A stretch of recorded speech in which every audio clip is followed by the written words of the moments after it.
여러분 반갑습니다. 오늘은 유다의 멸망이라는 제목입니다. 역대하 36장 20절에 칼에서 살아남은 자를 그가 바벨론으로 사로잡아가매 무리가 거기서 갈대아 왕과 그의 자손의 노예가 되어 바사국이 통치할 때까지 이르니라. 참으로 이제 불행한 역사가 막을 내리게 됩니다. 북쪽 이스라엘은 먼저 망하였고 남쪽 유대나라는 이제 마지막 4명의 왕이 몸부림치다가 이제 망하게 되는 그런 장면이 역대하 마지막 장 36장에 나오게 됩니다. 여호아하스는 요시아의 아들이었는데 오직 3달만 왕위에 있었어요. 북왕이 쳐들어와 가지고 그의 왕위를 폐하고 애굽으로 잡아갔던 것이죠. 그리고 은 100달란트, 금 1달란트를 벌금으로 내게 하고 대신에 여호아하스의 형제 여호와김을 왕으로 세웠습니다. 원래 이름은 엘리야김이었는데 이름을 바꿔가지고 이를 왕으로 세웠던 것입니다. 한편으로는 또 북쪽에서는 바벨론이 대국이 되어서 침략을 오게 되는 거죠. 남쪽에는 애굽이 침략하고 북쪽으로는 바벨론이 침략을 하는 이 이스라엘 역사상 가장 처참한 일들이 이때에 일어나게 되는데, 이 여호와김은 25세 왕에 올라 11년 동안 다스리게 되었는데, 이번에는 바벨론 왕 느부갓네살이 올라와서 그를 치고 그를 쇠사슬로 결박하여 바벨론으로 잡아갔던 것입니다. 그리고 여호와의 전의 모든 기구들을 바벨론으로 가져갔습니다. 그리고 바벨론 신당에 그것을 두었던 것입니다. 그렇게 되자 이제 여호와김의 아들 여호와긴이 아들이 왕이 되었던 것입니다. 19대 왕 여호와긴은 8세의 왕에 올라 3달 열흘 동안, 오직 3달 열흘 동안만 다스렸습니다. 그리고 나서 또 바벨론으로 끌려가게 되었습니다. 이때도 여호와 전에 귀한 그릇들도 함께 가져가게 되고, 대신에 그의 아버지 여호와김의 남동생 숙부 시드기야가 왕으로 세워지게 된 것입니다. 마지막 왕 시드기야입니다. 그는 유다의 20번째 왕이었는데 21세의 왕에 올라 11년 동안 다스렸던 것입니다. 그런데 12절에 보니까 그의 하나님 여호와 보시기에 아들 행하고 예레미야가 여호와의 말씀으로 일러도 그 앞에서 겸손하지 아니하였으며 그랬습니다. 이 왕들이 하나님 앞에 겸손하지 아니하고 하나님의 말씀에 순종하지 아니하고 하나님을 따르지 아니하고 하나님을 배반하였기 때문에 이제 그 자신이 망한 것뿐만 아니라 백성도 망하고 나라도 망하고 국토도 빼앗기게 되는, 나라가 망하는 이 엄청난 일이 일어나게 된 것입니다. 그렇게 많은 선지자들이 경고했음에도 불구하고 하나님께로 돌아오지 아니하고 모든 제사장들과 우두머리들도 또 백성들도 크게 범죄하였던 것이고 하나님의 전도 더럽게 되었던 것입니다. 16절에 이렇게 나옵니다.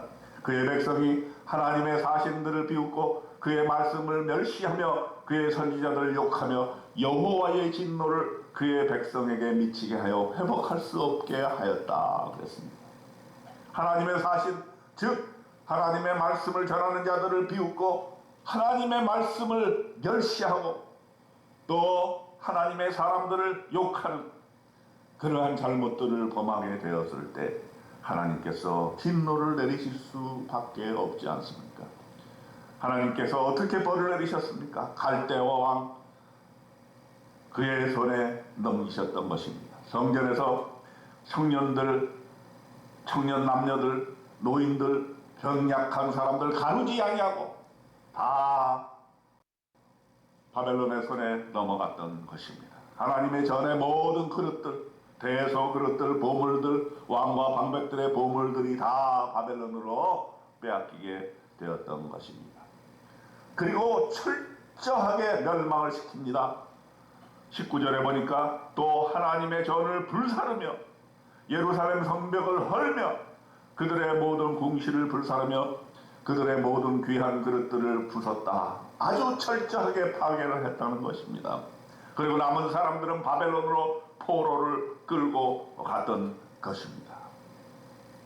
이에 토지가 황폐하여 땅의 안식년을 누린 같이 안식하고 70년을 지냈으니 여호와께서 예레미야의 입으로 하신 말씀이 이루어졌더라. 21절에 결론적으로 말씀하고 있는 것입니다. 그렇게 많은 선지자들이 경고하고 하나님께서 말씀으로 주셨음에도 불구하고 유다는 하나님의 말씀을 청정하지 아니하고 겸손하지 아니하고 하나님께 돌아오지 아니함으로 나라 멸망의 비운을 겪게 된 것입니다. 참으로 비극적이고 슬픈 일이 아니라 할 수가 없습니다. 그러나 하나님이 완전히 손을 놓으신 것이겠습니까? 아닙니다. 이렇게 철저하게 파괴시킨 다음에 하나님께서는 한 줄기 희망의 빛을 우리에게 주시는 것입니다. 역대하 36장 23절에 보니까 하늘의 신 여호와께서 세상 만국을 내게 주셨고 나에게 명령하여 유다 예루살렘의 성전을 건축하라 하셨나니 너희 중에 그의 백성된 자는 다 올라갈지어다. 너희 하나님 여호와께서 함께 하시길 원하노라. 바사 왕국, 페르시아 왕국의 고레스 왕 원전에 하나님의 감동이 그에게 밀려왔습니다. 하나님이 고레스의 마음을 감동시키셔서 다시금 그 백성들을 적과 꿀이 회복하도록, 하나님의 성전을 회복하도록, 성벽을 재건하도록 그렇게 그의 마음을 감동시켜 주셔서 유다 이스라엘 민족에게 다시 한번 희망의 빛을 주었던 것입니다. 역대하 36장에서 우리에게 하나님이 무엇을 말씀하고 계십니까? 우리 인생에 우리가 잘못해서 하나님을 버리고 하나님을 따르지 못했을 때 우리 인생에 파국이 오지만 그러나 하나님은 긍휼의 하나님이시고 우리가 다시 한번 하나님 앞에 무릎을 꿇을 때에 한 줄기의 빛을 던져주시면서 우리에게 희망의 메시지를 주시는 것이 아니겠습니까? 고레스를 통해서 하나님께서 주신 실막 같은 희망처럼 절망에서 희망으로 옮겨가는 이 귀한 하나님의 말씀, 하나님의 사랑과 은혜를 우리가 부여잡고 지금 고통 중에 건강에 어려움이 있어서 죽을 고비를 넘고 있는 사람들 있습니까? 사업하다가 너무나 많은 빚에 억눌려서 죽고 싶은 마음이 있는 분들이 있습니까? 가정에 어려움이 있습니까? 자녀 손에 어려운 점들이 있습니까? 하나님께서 당신의 긍휼을 베풀어 주시기를 원합니다. 오늘 하나님 앞에 무릎 꿇고 기도함으로써 하나님의 이러한 긍휼의 희망 저와 여러분에게 함께 하시기를 주님의 이름으로 축원드립니다. 아멘.